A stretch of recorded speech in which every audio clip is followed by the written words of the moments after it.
শেষ পর্যন্ত ত্রয়োদশ জাতীয় সংসদের প্রথম অধিবেশন হলো এবং প্রথম দিনই বেশ চাঞ্চল্য তৈরি হলো যখন বিরোধী দল জামাত এনসিপির সদস্যরা ওয়াকআউট করলেন রাষ্ট্রপতি মোহাম্মদ শাহাবুদ্দিনের ভাষণের সময়। তিনি ভাষণ দিতে যখন আসেন তখন তাকে প্লাকার্ড নিয়ে তারা হাজির ছিলেন।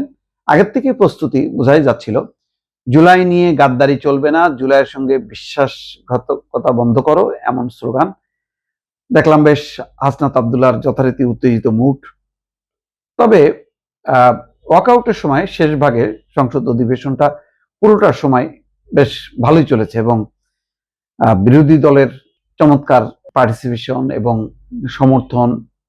শুধুমাত্র কেন জানি স্পিকার ডেপুটি স্পিকার নির্বাচনের সময় যখন নাকি ভোটে দিল তখন তারা মানে ওই যে যদি সমর্থন থাকলে সবাই বললেন হ্যাঁ, তারা হাঁও বললো না, নাও বললো না, চুপচাপ থাকলো। তো ঠিক আছে, বোঝা গেল যে মৌনতা সম্মতির লক্ষণ। কিন্তু শেষে যখন নাকি শাহাবুদ্দিনের ভাষণের পর্ব আসলো এবং এটা সম্ভবত নির্ধারিত, তারাও প্রস্তুতি ছিল, একেবারে ছাপানো প্লাকার্ড তারা তুলে ধরলো। শফিকুর রহমানের নেতৃত্বে প্রতিবাদ হলো। এর মধ্যে হাসনাত আবদুল্লাহ বেশ একটু সামনে এগোনোর চেষ্টা করলো। আবদুল্লাহ মোহাম্মদ তাহের বিরোধী দলের উপনেতা, তিনি সবাইকে নিবৃত্ত করে ওয়াকআউটের মধ্য দিয়ে বিষয়টা সবাইকে নিয়ে গেলেন, ওয়াকআউট করালেন।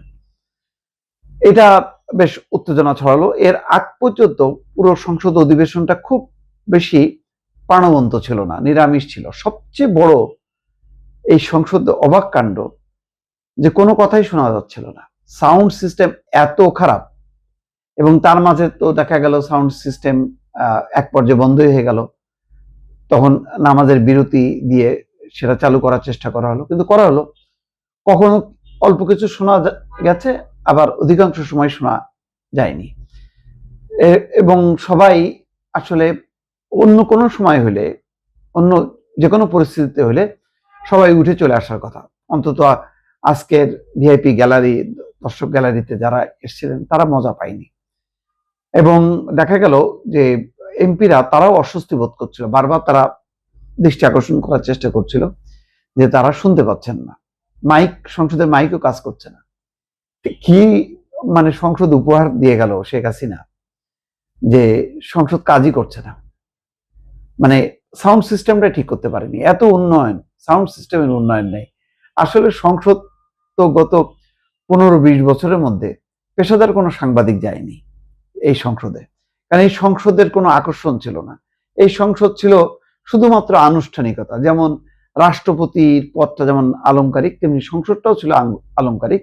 আর দুনিয়া যত নিজেদের ধান্দাবাজি, আইন কানুন এগুলি পাশ করার জন্য। এই সংসদেই একটা ঘৃণ্য সংসদ ছিল। যখন এই সংসদে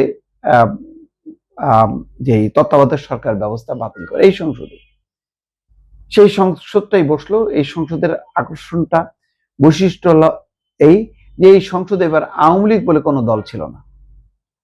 আবার বিএনপি অনেক বছর পর বিপুল সংখ্যাগরিষ্ঠতা নিয়ে আসলো। মাঝখানে তারা 2018-তে কেন গেল আমি এখনো বুঝি না।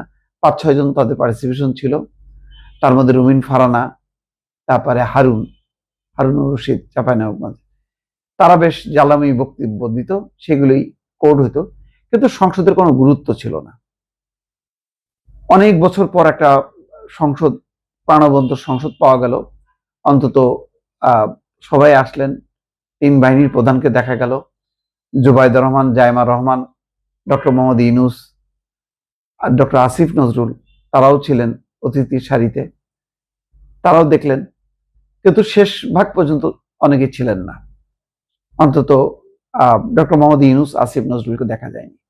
রাষ্ট্রপতি ভাষণের সময় তাদের যে প্রতিবাদ হবে, ওয়াকআউট হবে, এটার জন্য পূর্ব নির্ধারিত, অনেকটা সাজানো গোছানো। তারা প্লাকার্ড যেভাবে ছাপায় নিয়ে আসে, তাদের তারা দিনের কার্যসূচি অনুযায়ী জানে যে ওয়াকআউট করবে। ওয়াকআউট করেছে, ভালো, খারাপ লাগেনি। অন্তত গৃহপালিত বিরোধী দল হওয়ার চেয়ে একটু মেজাজি একটা বিরোধী দল, সত্যিকারের বিরোধী দল হওয়াটা দরকার। সংসদের একটা অপূর্ণতা তো আছেই, কারণ এই সংসদটা বারবার চিন্তা করছিলাম, যখন আমি কাভার করতাম তখন ছিল বিএনপি আওয়ামী লীগের অংশগ্রহণ জামাত তারাও ছিল। সেই সংসদ কাভার করতাম, বেশ একটা উত্তেজনা লাগতো, ভালোও লাগতো, আগ্রহ ছিল।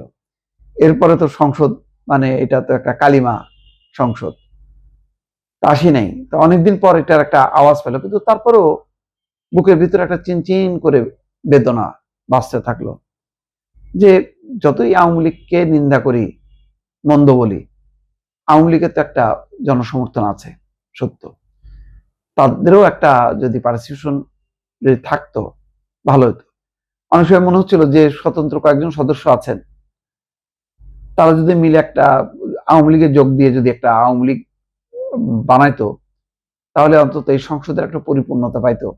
এখানে বিএনপি, আওয়ামী লীগ, জামাত সবাই আছে, এখন কিন্তু বলা যাচ্ছে না। সুতরাং এই একটা অপূর্ণতা নিয়ে শুরু হলেও শুরুটা দরকার ছিল, শুরুটা গুরুত্বপূর্ণ। কারণ গণতন্ত্র এবং নির্বাচনকে যে পর্যায়ে নিয়ে গেছিল আওয়ামী লীগ, এই জায়গা থেকে একটা পরিত্রাণ পাওয়ার দরকার ছিল, সেই পরিত্রাণটা ঘটলো। কিন্তু এটা বলা যাবে না যে এটা পরিপূর্ণতা পেল। সুতরাং এখনো অনেক পথ পাড়ি দিতে হবে এদেশের গণতন্ত্রকে।